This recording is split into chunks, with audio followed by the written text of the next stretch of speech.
तुमस्व विश्वस्य परम निधानम वेत्तासि वेद्यम च परम च धाम त्वया ततम विश्वमनंत रूप।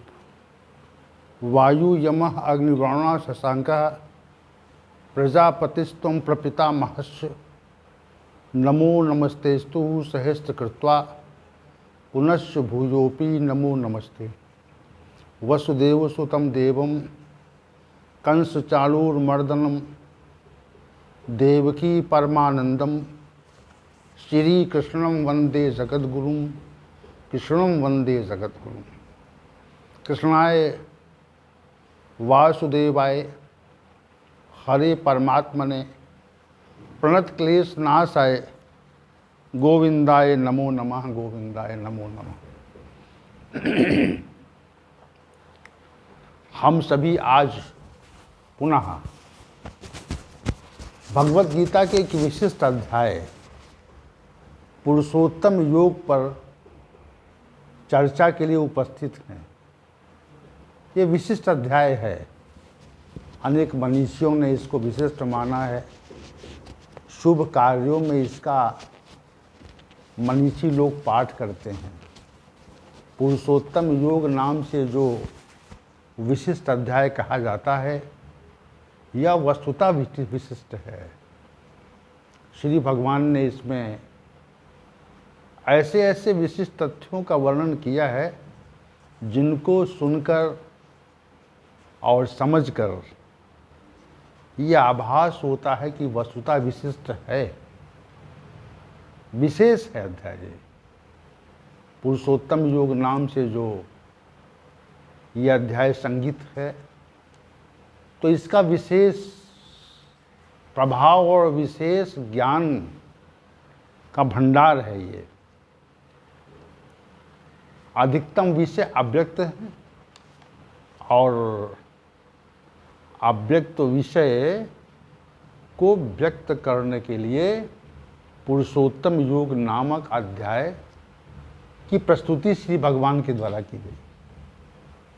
तो हम सभी ने इस अध्याय के श्लोक संख्या 19 पर विगत सत्र में चर्चा को विराम दिया था और आज भी हमारी जो चर्चा रहेगी वह श्लोक संख्या 9 पर ही रहेगी।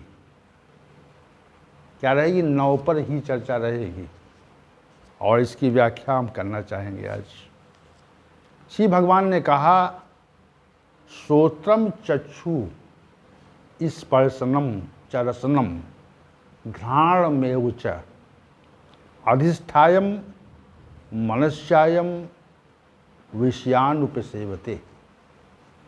हे अर्जुन, ये जो जीवात्मा है, यह श्रोत्र अर्थात कान, चक्षु अर्थात नेत्र और स्पर्शनम अर्थात त्वचा, रसनम अर्थात जिह्वा और घ्राणम माने नासिका, च मनः और मन को, अधिष्ठाय मन का आश्रय लेकर, एव विषयान उपसेवते विषयों का सेवन करती है।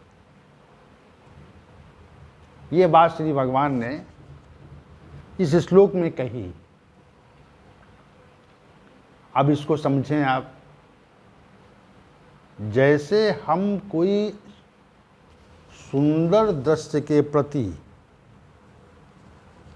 आकर्षित होते हैं, हम किसी सुंदर मनोरम दृश्य की ओर जब आकर्षित होते हैं और उसमें हमारी आसक्ति रहती है और उसको पुनः पुनः देखने की इच्छा जागृत रहती है या बलवती रहती है, तो ये विचार करें कि कौन उस दृश्य को, कौन उस मनोरम वस्तु को, कौन उस मनोरम काया को देखने की इच्छा कर रहा है। ये विशद बात है। इस विशद बात में वो कौन है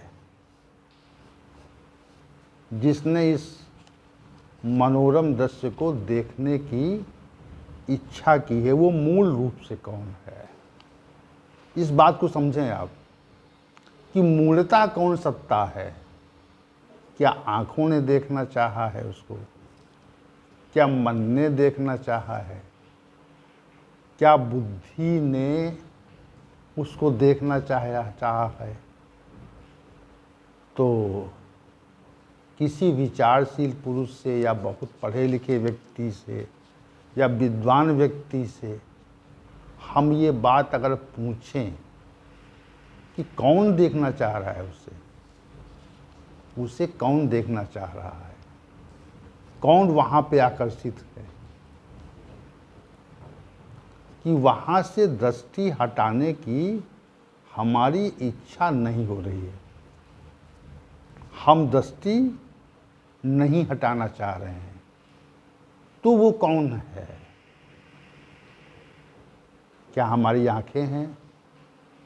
क्या हमारे चक्षु नेत्र हैं? क्या नेत्र का जो आंतरिक भाग है, आंतरिक पटल है? देखिए, नेत्र तो जो बाहर प्रतीत होते हैं, नेत्र जो बाहर प्रतीत होते हैं, उसके पीछे भी तो कोई उपकरण है जो नेत्रों को देखने की क्षमता प्रदान करता है। उसके पीछे कौन है?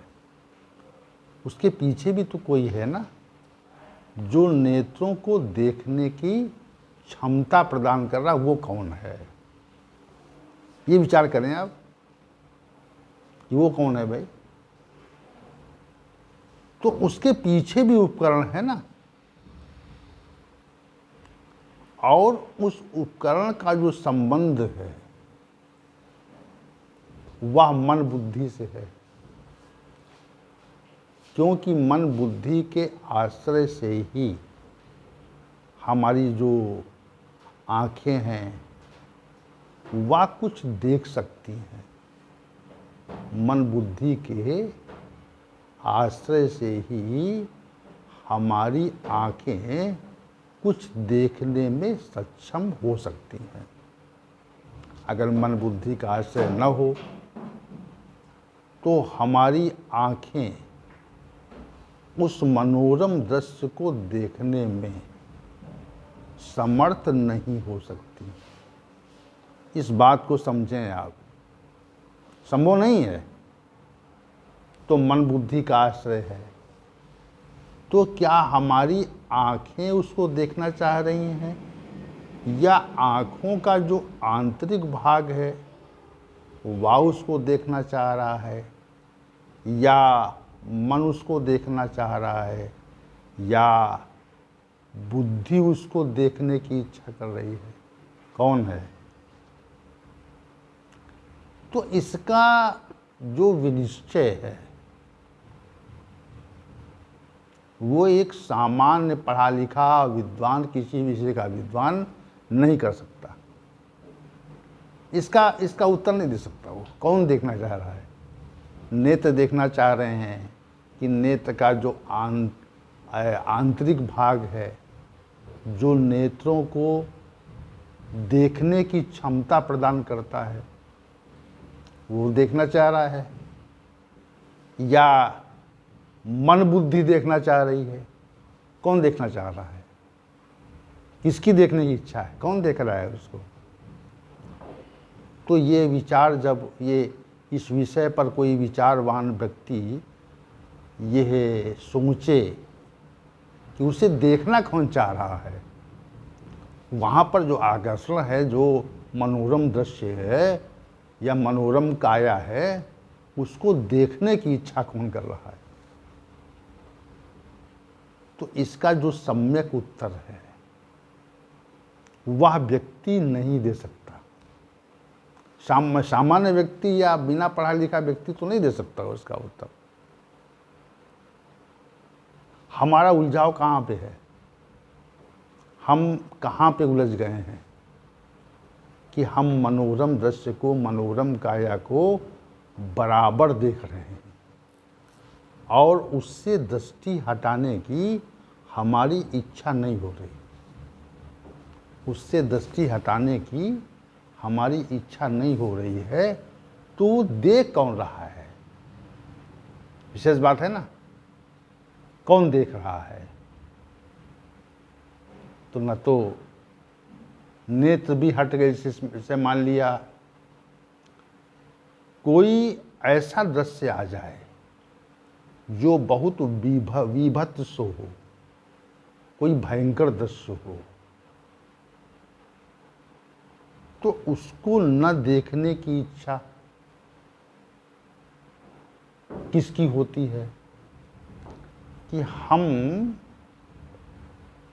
उस दृश्य को देखना नहीं चाहते। जैसे विभत्स डरावने भयंकर दृश्य पर हमारी दृष्टि पड़ती है तो हम तत्काल उस दृश्य से अपनी दृष्टि को विलग करना चाहते हैं। तो कौन है वो? क्या हमारे नेत्र उस दृष्टि से अपने को अलग करना चाहते हैं, या नेत्र के पीछे जो उपकरण लगा हुआ है जिससे नेत्रों को देखने की क्षमता मिलती है वह अलग करना चाहते हैं, या हमारा मन नहीं देखना चाहता, मन नहीं करता देखने का, या बुद्धि नहीं चाहती? लेकिन चूंकि यहाँ पर विषयों के सेवन का प्रश्न है, विषयों के सेवन का प्रश्न यहाँ पे है, विषयान उपसेवते। श्री भगवान ने इसी प्रश्न का उत्तर दिया है। ये जो अंदर बैठा चेतन तत्व जीवात्मा है, यही नेत्र, चक्षु, मन, बुद्धि के आश्रय से उस मनोरम काया को, उस मनोरम दृश्य को देखने की बार बार इच्छा करती है, उसका उपभोग कर रही है। उस सुंदरतम दृश्य का उपभोग कौन कर रहा है? तो सुंदरतम दृश्य का जो उपभोग है वह जीवात्मा कर रही है। ये बात यहाँ पर श्री भगवान ने, जिस बात को सामान्य रूप से हम सभी नहीं जानते हैं, उसी अव्यक्त तथ्य को श्री भगवान ने यहाँ प्रकाशित किया है और कहा है कि जो दृश्य है, जो यहाँ पर आँखें सुंदर और मनोरम दृश्य और काया को देखने की इच्छा कर रहे हैं, मन बुद्धि भी उनसे संलग्न हो चुकी है, तो इसका सेवन कौन कर रहा है?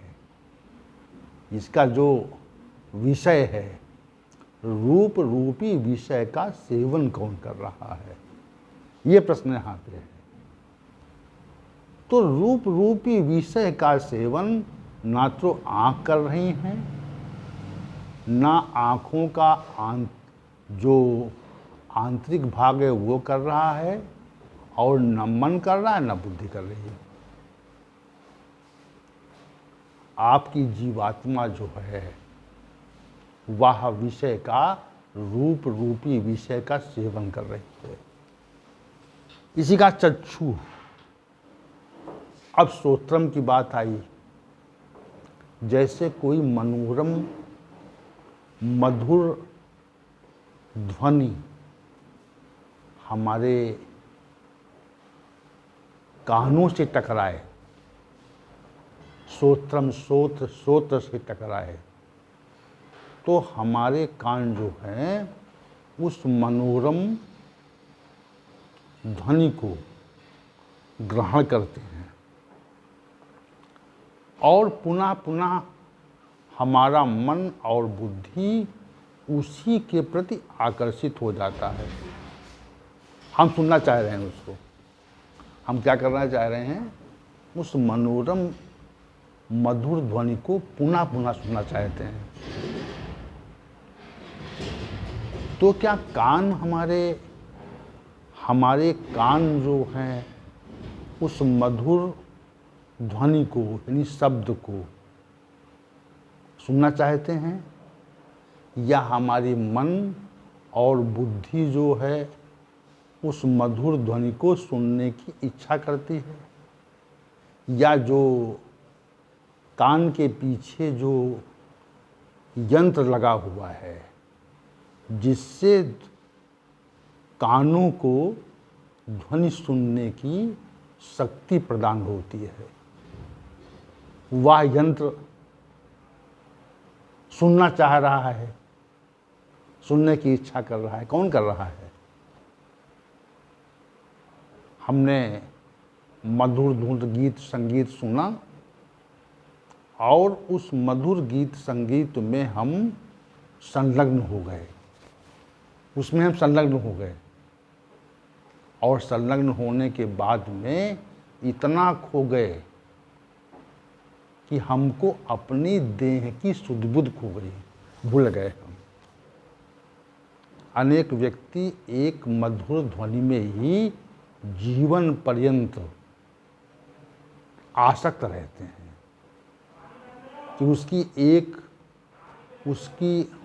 एक वाणी, एक बोल ही हम सुन लें। लोग किसी मधुर गीत संगीत को क्यों पुनः सुनना चाहते हैं? क्योंकि उसमें मिठास है, मधुरता है। लेकिन प्रश्न यहाँ पे जो ये है कि इसका सेवन कौन कर रहा है? जो शब्द है, शब्द रूप शब्द है, शब्द नामक जो विषय है, उसका सेवन कौन कर रहा है? ये बताइए ना। शब्द रूपी विषय का सेवन हमारे कान कर रहे हैं, या कान का आंतरिक भाग कर रहा है, या मन बुद्धि कर रही है? कौन कर रहा है? तो इसका उत्तर भी हम सामान्य रूप से नहीं दे सकते। तो श्री भगवान ने कहा नहीं, जीवात्मा जो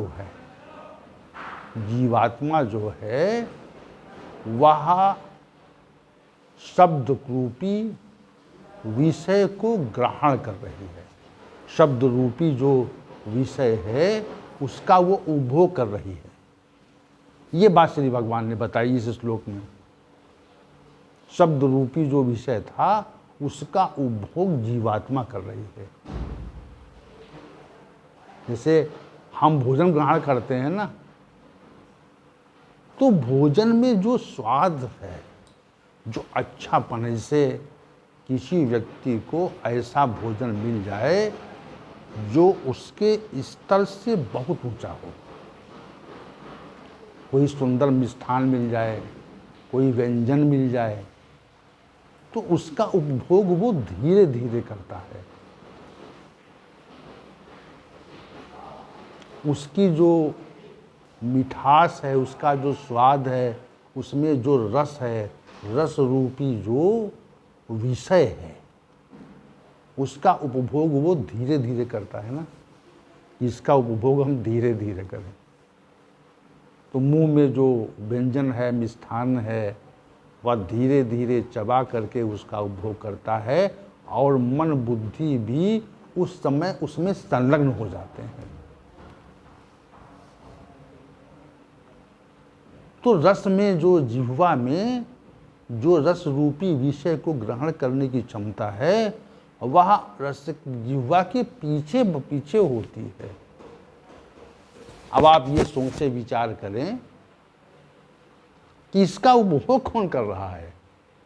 श्री भगवान ने उसका उत्तर दिया यहाँ पे। जो रस रूपी विषय है, वो आपकी रचना के माध्यम से मन बुद्धि के संयोग से जो ग्रहण किया जा रहा है वह जीवात्मा ग्रहण कर रही है। रस रूपी विषय को जीवात्मा ग्रहण कर रही है। ये बात यहाँ पे श्री भगवान ने स्पष्ट की।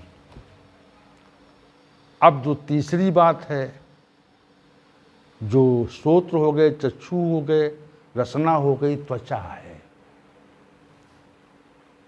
जो त्वचा का जो विषय है वह स्पर्श है, और हम सभी कोमल स्पर्श चाहते हैं।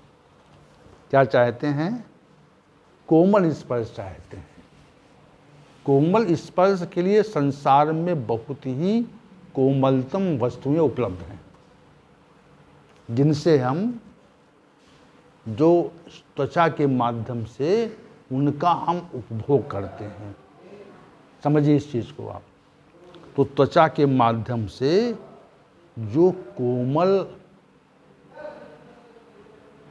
स्पर्श का जो उपभोग होता है, जिसमें हम संलग्न हो जाते हैं, तो त्वचा के पीछे भी कोई यंत्र ऐसा है जो त्वचा को, बाह्य त्वचा को कोमल स्पर्श का आभास देता है। और इसमें मन का सहयोग रहता। कोमल स्पर्श को क्या मन ग्रहण करता है? क्या बुद्धि ग्रहण करती है? नहीं। कोमल स्पर्श को आपकी जो जीवात्मा है, स्पर्श रूपी जो विषय है, उसको आपकी जीवात्मा उपभोग करती है। ये बात श्री भगवान ने यहाँ बताई। इस श्लोक में ये बात बताई श्री भगवान ने कि कोमल रूपी, कोमल जो स्पर्श है, वह कोमल जो स्पर्श है, जो त्वचा ग्रहण कर रही है, वह जीवात्मा उसका उपभोग कर रही है। अब अंतिम बात जो है, सुगंध है। संसार में असंख्य प्रकार की सुगंध है। इतनी सुगंध है, इतनी सुगंध है। संसार सुगंधित है, पुष्पों के रूप में, सुगंधित द्रव्यों के रूप में, द्रवों के रूप में ये संसार भरा हुआ है। और हम सभी कुछ एक सुगंध के प्रति या कई सुगंधों के प्रति आकर्षित होते हैं। और वर्तमान समय में तो सुगंध का विशेष प्रचलन है, उसको लोग उपभोग कर रहे हैं। उसका भांति भांति की सुगंध का अन्वेषण हो रहा है।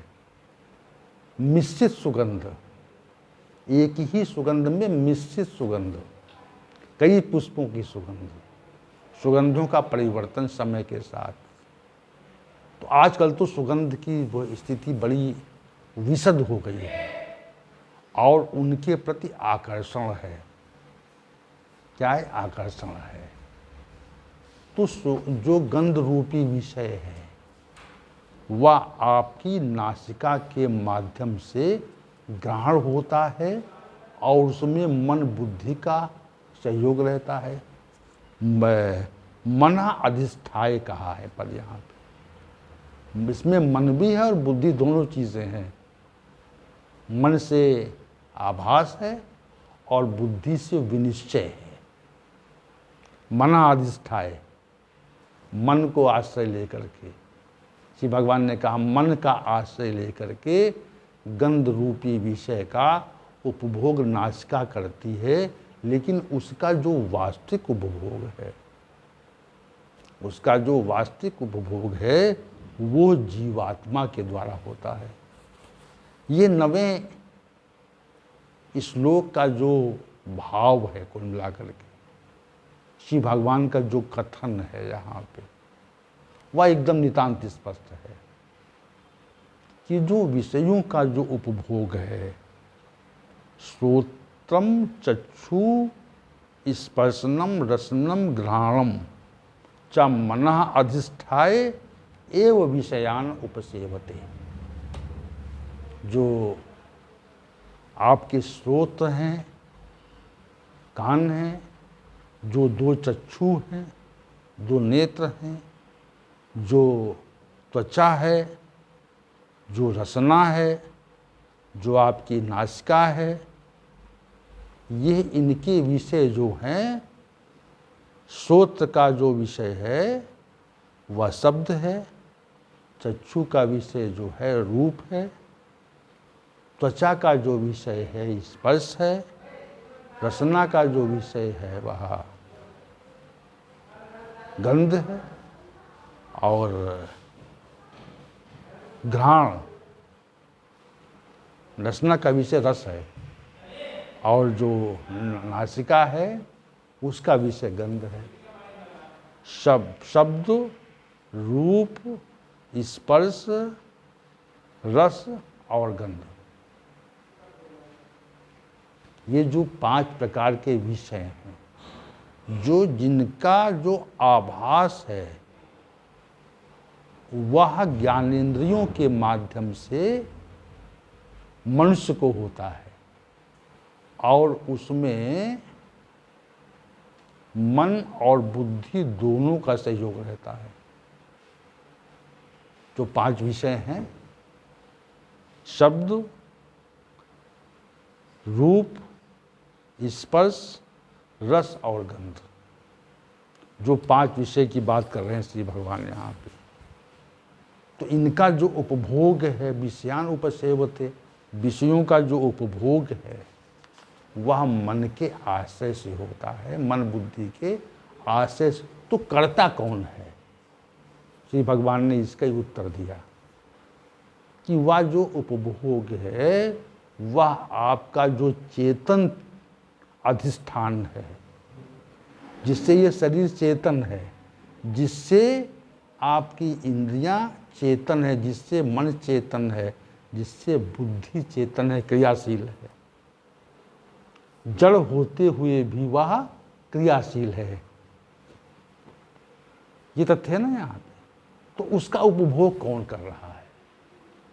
श्री भगवान ने कहा जो ये 5 विषय हैं, 5 विषयों का जो उपभोग है, ज्ञानेंद्रियों और मन बुद्धि के आश्रय से जो 5 विषय मनुष्य के द्वारा ग्रहण किए जाते हैं, जिनमें मनुष्य फंस के असंख्य प्रकार की योनियों में भ्रमण किया करता है। तो 5 इस प्रकार के विषय जो ग्रहण किए जाते हैं और मन बुद्धि के आश्रय से जिनका ग्रहण होता है, उनका वास्तविक जो उपभोग है, उनका वास्तविक उपभोग जीवात्मा करती है। इतना सा इस श्लोक